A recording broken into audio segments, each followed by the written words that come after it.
Pembacaan Alkitab dalam Kitab 1 Raja-Raja pasal 7 dan 8. 1 Raja-Raja 7. Istana Salomo. Salomo mendirikan istananya sampai 13 tahun lamanya, barulah selesai seluruh istananya itu. Ia mendirikan gedung hutan Lebanon, 100 hasta panjangnya dan 50 hasta lebarnya, dan 30 hasta tingginya. Disangga oleh 3 jajar tiang kayu aras dengan ganja kayu aras di atas tiang itu. Gedung itu ditutup dari atas dengan langit-langit kayu aras. Di atas balok-balok melintang yang disangga oleh tiang-tiang itu, 45 jumlahnya, yakni 15 sejajar. Ada pula 3 jajar jendela berbidai. Jendela berhadapan dengan jendela 3 kali. Dan semua pintu dan jendela segi 4 bangunnya. Jendela berhadapan dengan jendela 3 kali. Ia membuat juga balai saka, 50 hasta panjangnya dan 30 hasta lebarnya. Dengan di sebelah depannya sebuah balai lagi yang bertiang dan bertangga di sebelah depannya. Dibuatnya juga balai singgasana, tempat ia memutuskan hukum, balai pengadilan yang ditutupi dengan kayu aras dari lantai sampai ke balok langit-langit. Dan gedung kediamannya sendiri, di pelataran yang lain, lebih ke sebelah dalam lagi dari balai itu, adalah sama buatannya. Dan bagi anak Firaun yang diambil Salomo menjadi istrinya, dibuatnya juga sebuah gedung sama dengan balai itu. Tembok dari semuanya ini dibuat dari batu yang mahal-mahal, yang sesuai dengan ukuran batu pahat digergaji dengan gergaji dari sebelah dalam dan dari sebelah luar, dari dasar sampai ke atas, dan juga dari tembok luar sampai kepada tembok pelataran besar. Bahkan dasar gedung-gedung itu dari batu yang mahal-mahal, batu yang besar-besar, batu yang 10 hasta dan batu yang 8 hasta. Di bagian atas ada batu yang mahal-mahal, berukuran batu pahat dan kayu aras juga. Sekeliling pelataran besar ada tembok dari 3 jajar batu pahat dan 1 jajar balok kayu aras. Demikian juga sekeliling pelataran dalam rumah Tuhan dan balainya. Benda-benda logam bait suci. Kemudian Raja Salomo menyuruh orang menjemput Hiram dari Tirus. Dia adalah anak seorang janda dari suku Naftali, sedang ayahnya orang Tirus, tukang tembaga. Ia penuh dengan keahlian, pengertian, dan pengetahuan untuk melakukan segala pekerjaan tembaga. Ia datang kepada Raja Salomo, lalu melakukan segala pekerjaan itu bagi raja. Ia membentuk 2 tiang tembaga. Tinggi tiang yang satu 18 hasta dan dapat dililit oleh tali yang 12 hasta panjangnya. Tiang yang kedua demikian juga. Dibuatnya juga 2 ganja untuk ditaruh di kepala tiang-tiang itu dari tembaga tuangan. Tinggi ganja yang satu 5 hasta dan tinggi ganja yang kedua 5 hasta. Dibuatnya pula 2 jala-jala untuk ganja yang ada di kepala tiang itu. Jala-jala itu semacam kawat berpilin, semacam untayan rantai, 1 jala-jala untuk ganja yang satu dan 1 jala-jala untuk ganja yang kedua. Kemudian dibuatnya juga buah-buah delima, 2 jajar berkeliling pada jala-jala yang satu, untuk menutupi ganja yang di ujung tiang itu. Dan demikian pula dibuatnya pada ganja yang kedua. Dan ganja yang di kepala tiang dekat balai depan itu berbentuk bunga bakung, tingginya 4 hasta, yakni ganja-ganja yang di atas kedua tiang itu, di sebelah atas sekali, lewat jala-jala yang meliliti perut ganja itu. Dan buah-buah delima ada 200 berjajar berkeliling pada ganja yang satu, demikian juga pada yang kedua. Kemudian tiang-tiang itu didirikannya dekat balai ruang besar. Ketika ia mendirikan tiang kanan, ia menamainya Yakin.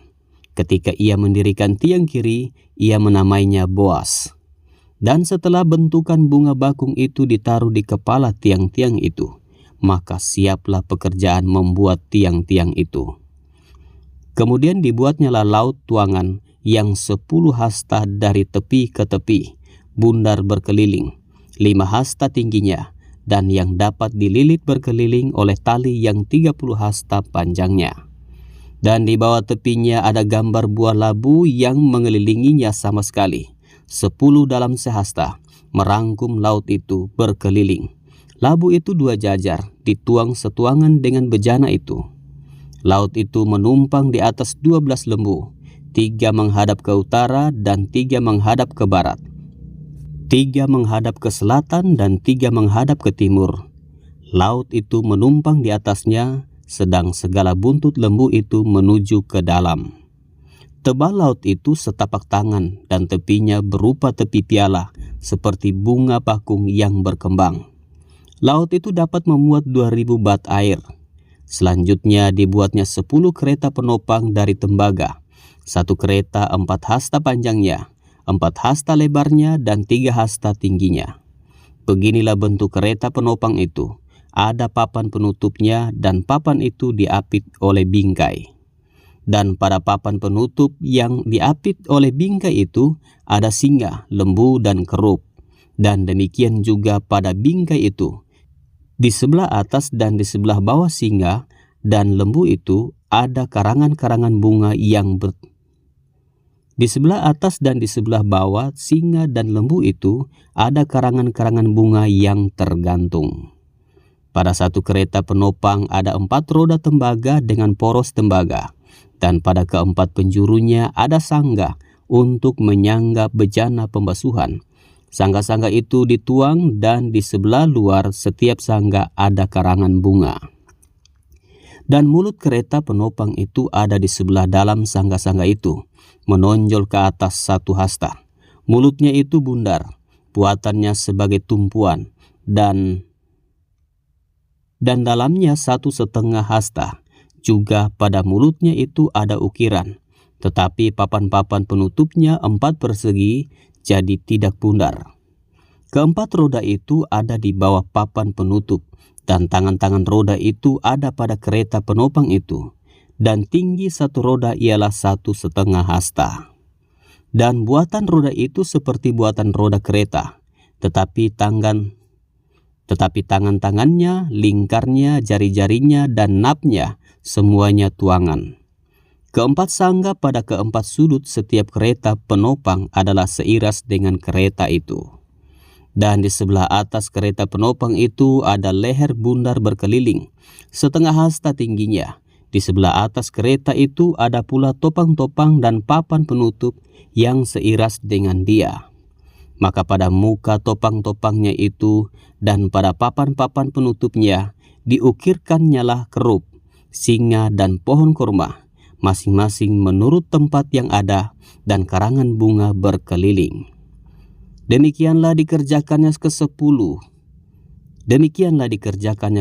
kereta penopang itu. Tuangannya sama, ukurannya sama, dan potongannya sama semuanya.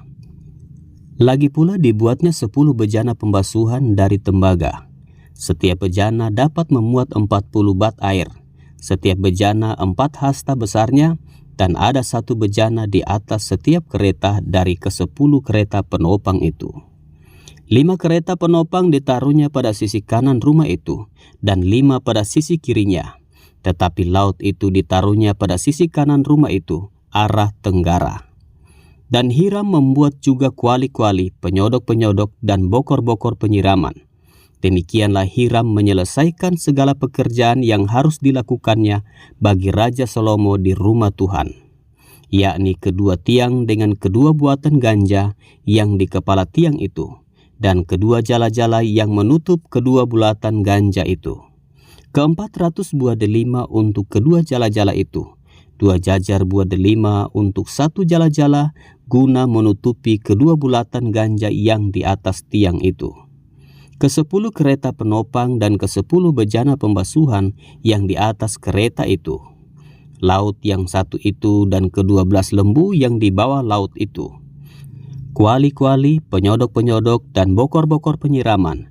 Segala perlengkapan yang dibuat Hiram bagi Raja Salomo di rumah Tuhan itu adalah dari tembaga yang diupam. Raja menuang semuanya itu di lembah Yordan di dalam tanah liat antara Sukot dan Sartan. Dan Salomo membiarkan segala perlengkapan itu tidak ditimbang, karena jumlahnya yang amat besar. Berat tembaga itu tidaklah terhitung. Salomo membuat juga segala perlengkapan yang ada di rumah Tuhan, yakni mezbah emas dan meja emas tempat menaruh roti sajian. Kandil-kandil dari emas murni, 5 di sebelah kanan dan 5 di sebelah kiri, di depan ruang belakang. Kembang-kembangnya, lampu-lampunya, dan sepit-sepitnya dari emas. Pasu-pasunya, pisau-pisaunya, bokor-bokor penyiramannya, cawan-cawannya, dan perbaraan-perbaraannya dari emas murni. Engsel-engsel untuk pintu ruang dalam, yakni tempat maha kudus, dan engsel-engsel untuk pintu ruang besar bait suci dari emas. Maka genaplah segala pekerjaan yang dilakukan Salomo di rumah Tuhan itu. Kemudian Salomo memasukkan barang-barang kudus Daud ayahnya dan menaruh perak, emas, dan barang-barang itu dalam perbendaharaan rumah Tuhan. 1 Raja-Raja 8. Pentabisan bait suci. Dalam pasal 8 ayat 1-66, tabut perjanjian dipindahkan dan kemuliaan Tuhan memenuhi bait suci. Pada waktu itu Raja Salomo menyuruh para tua-tua Israel dan semua kepala suku, yakni para pemimpin puak orang Israel, berkumpul di hadapannya di Yerusalem untuk mengangkut tabut perjanjian Tuhan dari kota Daud, yaitu Sion. Maka pada hari raya di bulan Etanim, yakni bulan ke-7, berkumpullah di hadapan Raja Salomo semua orang Israel. Setelah semua tua-tua Israel datang, maka imam-imam mengangkat tabut itu. Mereka mengangkut tabut Tuhan dan kemah pertemuan dan segala barang kudus yang ada dalam kemah itu. Semuanya itu diangkut oleh imam-imam dan orang-orang Lewi. Tetapi Raja Salomo dan segenap umat Israel yang sudah berkumpul di hadapannya, berdiri bersama-sama dengan dia di depan tabut itu, dan mempersembahkan kambing domba dan lembu sapi yang tidak terhitung dan tidak terbilang banyaknya. Kemudian imam-imam membawa tabut perjanjian Tuhan itu ke tempatnya, di ruang belakang rumah itu, di tempat maha kudus, tepat di bawah sayap kerup-kerup. Sebab kerup-kerup itu mengembangkan kedua sayapnya di atas tempat tabut itu, sehingga kerup-kerup itu menudungi tabut serta kayu-kayu pengusungnya dari atas. Kayu-kayu pengusung itu demikian panjangnya, sehingga ujungnya kelihatan dari tempat kudus yang di depan ruang belakang itu, tetapi tidak kelihatan dari luar, dan disitulah tempatnya sampai hari ini. Dalam tabut itu tidak ada apa-apa, selain dari kedua loh batu yang diletakkan Musa ke dalamnya di Gunung Horeb, yakni loh-loh batu bertuliskan perjanjian yang diadakan Tuhan dengan orang Israel pada waktu perjalanan mereka keluar dari tanah Mesir. Ketika imam-imam keluar dari tempat kudus, datanglah awan memenuhi rumah Tuhan, sehingga imam-imam tidak tahan berdiri untuk menyelenggarakan kebaktian oleh karena awan itu, sebab kemuliaan Tuhan memenuhi rumah Tuhan. Pada waktu itu berkatalah Salomo, Tuhan telah menetapkan matahari di langit, tetapi ia memutuskan untuk diam dalam kekelaman. Sekarang aku telah mendirikan rumah kediaman bagimu, tempat engkau menetap selama-lamanya. Tuhan menepati janjinya kepada Daud. Kemudian berpalinglah raja lalu memberkati seluruh jemaah Israel, sedang segenap jemaah Israel berdiri. Ia berkata, Terpujilah Tuhan Allah Israel, yang telah menyelesaikan dengan tangannya apa yang difirmankannya dengan mulutnya kepada Daud, ayahku, demikian. Sejak aku membawa umatku Israel keluar dari Mesir, tidak ada kota yang kupilih di antara segala suku Israel untuk mendirikan rumah di sana sebagai tempat kediaman namaku. Tetapi aku telah memilih Daud untuk berkuasa atas umatku Israel. Lalu raja melanjutkan, ketika Daud, ayahku bermaksud mendirikan rumah untuk nama Tuhan Allah Israel, berfirmanlah Tuhan kepadanya, Engkau bermaksud mendirikan rumah untuk namaku, dan maksudmu itu memanglah baik. Hanya bukanlah engkau yang akan mendirikan rumah itu, melainkan anak kandungmu yang akan lahir kelak. Dialah yang akan mendirikan rumah itu untuk namaku. Jadi Tuhan telah menepati janji yang telah diucapkannya. Aku telah bangkit menggantikan Daud ayahku, dan telah duduk di atas tahta kerajaan Israel, seperti yang difirmankan Tuhan. Aku telah mendirikan rumah ini untuk nama Tuhan Allah Israel, dan telah menyediakan di sana tempat untuk tabut, yang memuat perjanjian yang telah diadakan Tuhan dengan nenek moyang kita, ketika mereka dibawanya keluar dari tanah Mesir. Doa Salomo. Kemudian berdirilah Salomo di depan mezbah Tuhan, di hadapan segenap jemaah Israel. Ditadakannya tangannya ke langit, lalu berkata, Ya Tuhan Allah Israel, tidak ada Allah seperti Engkau di langit, di atas dan di bumi di bawah. Engkau yang memelihara perjanjian dan kasih setia kepada hamba-hambamu yang dengan segenap hatinya hidup di hadapanmu. Engkau yang telah berpegang pada janjimu terhadap umatmu. Engkau yang tetap berpegang pada janjimu terhadap hambamu Daud ayahku, dan yang telah menggenapi dengan tanganmu apa yang kau firmankan dengan mulutmu, seperti yang terjadi pada hari ini. Maka sekarang, ya Tuhan Allah Israel, peliharalah apa yang kau janjikan kepada hambamu Daud ayahku, dengan berkata, keturunanmu takkan terputus di hadapanku, dan tetap akan duduk di atas tahta kerajaan Israel, asal anak-anakmu tetap hidup di hadapanku, sama seperti engkau hidup di hadapanku. Maka sekarang, ya Allah Israel, biarlah kiranya menjadi nyata keteguhan janji yang telah kau ucapkan kepada hambamu Daud ayahku. Tetapi benarkah Allah hendak diam di atas bumi? Sesungguhnya langit, bahkan langit yang mengatasi segala langit pun tidak dapat memuat engkau. Terlebih lagi rumah yang kudirikan ini. Maka berpalinglah kepada doa dan permohonan hambamu ini, ya Tuhan Allahku. Dengarkanlah seruan dan doa yang hambamu panjatkan di hadapanmu pada hari ini. Kiranya matamu terbuka terhadap rumah ini, siang dan malam, terhadap tempat yang kau katakan, namaku akan tinggal di sana. Dengarkanlah doa yang hambamu panjatkan di tempat ini. Dan dengarkanlah permohonan hambamu dan umatmu Israel yang mereka panjatkan di tempat ini, bahwa engkau juga yang mendengarnya di tempat kediamanmu di surga. Dan apabila engkau mendengarnya, maka engkau akan mengampuni. Jika seseorang telah berdosa kepada temannya, lalu diwajibkan mengangkat sumpah dengan mengutuk dirinya, dan dia datang bersumpah ke depan mezbahmu di dalam rumah ini, maka engkau pun kiranya mendengarkannya di surga, dan bertindak serta mengadili hamba-hambamu, yakni menyatakan bersalah orang yang bersalah dengan menanggungkan perbuatannya kepada orang itu sendiri, tetapi menyatakan benar orang yang benar dengan memberi pembalasan kepadanya yang sesuai dengan kebenarannya.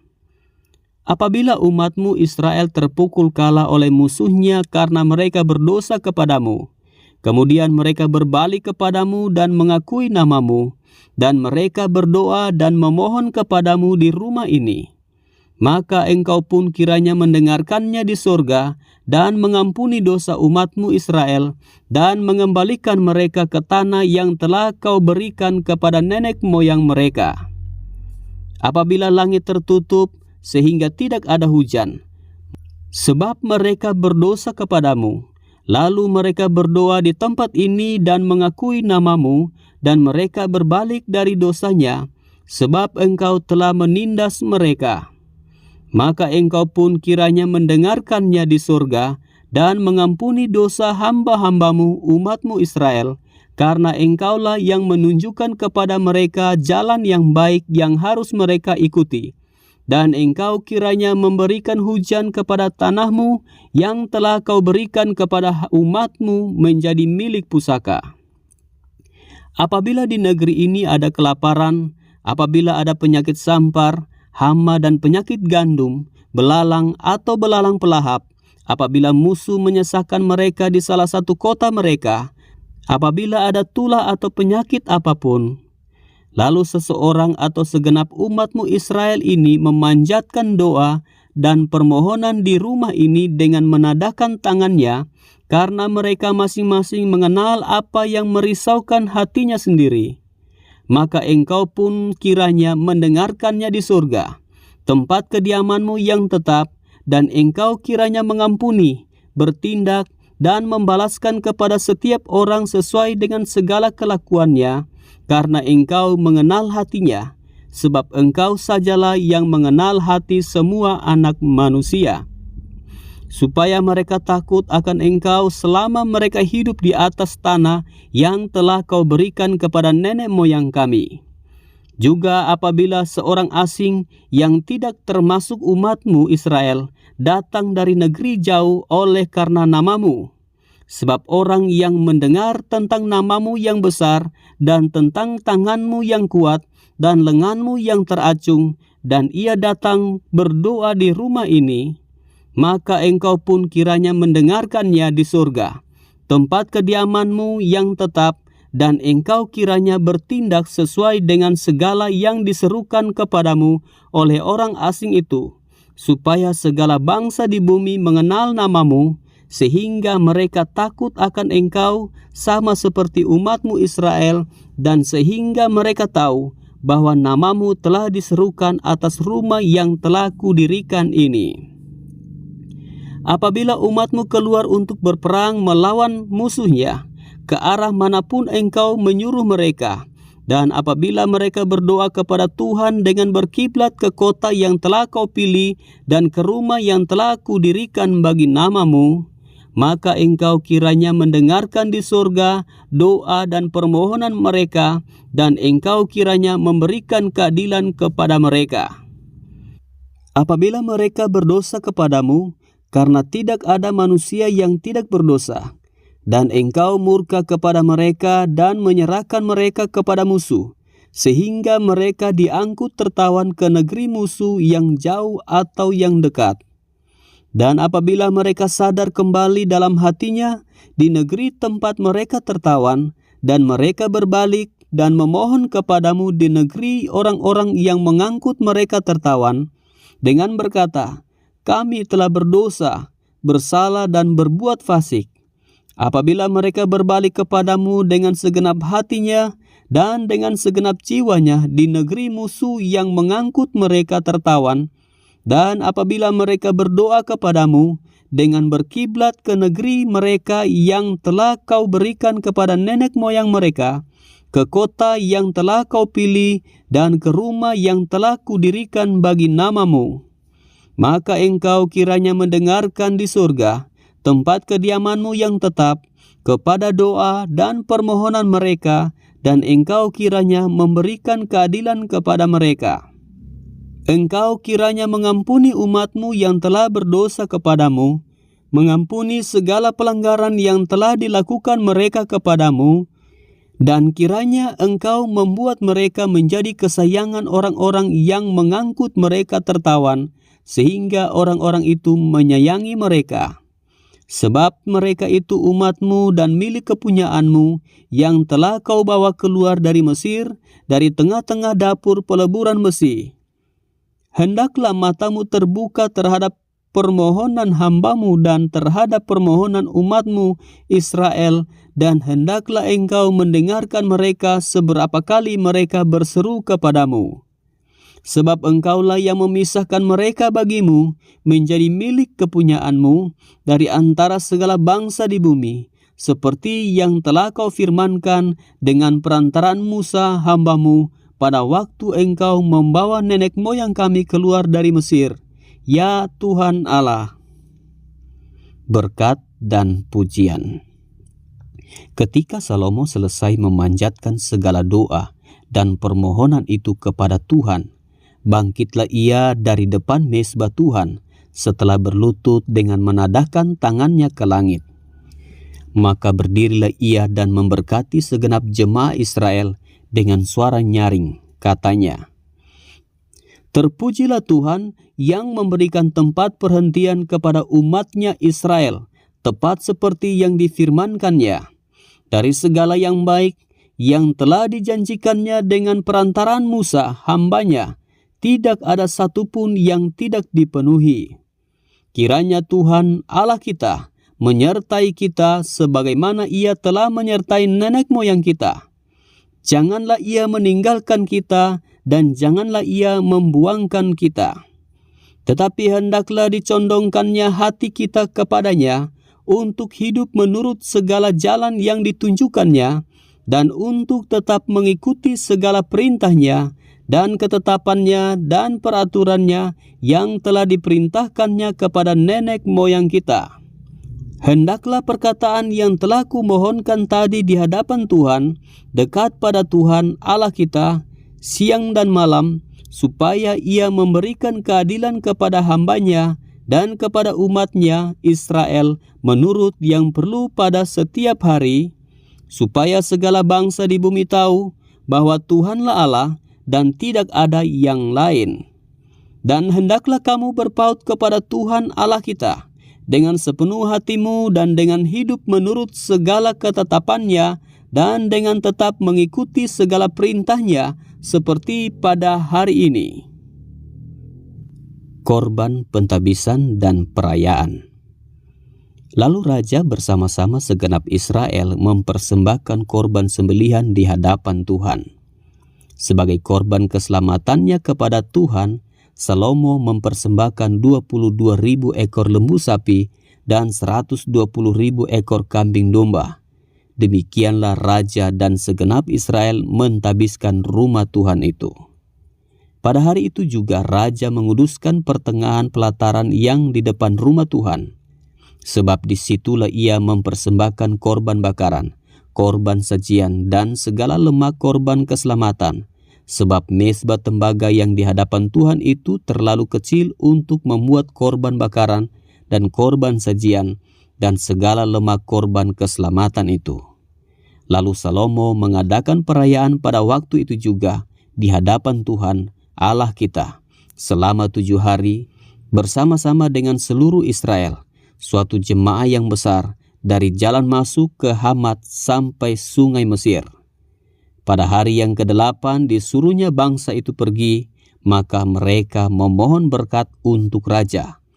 Lalu pulang ke kemah mereka sambil bersukacita dan bergembira atas segala kebaikan yang telah dilakukan Tuhan kepada Daud hambanya dan kepada orang Israel umatnya.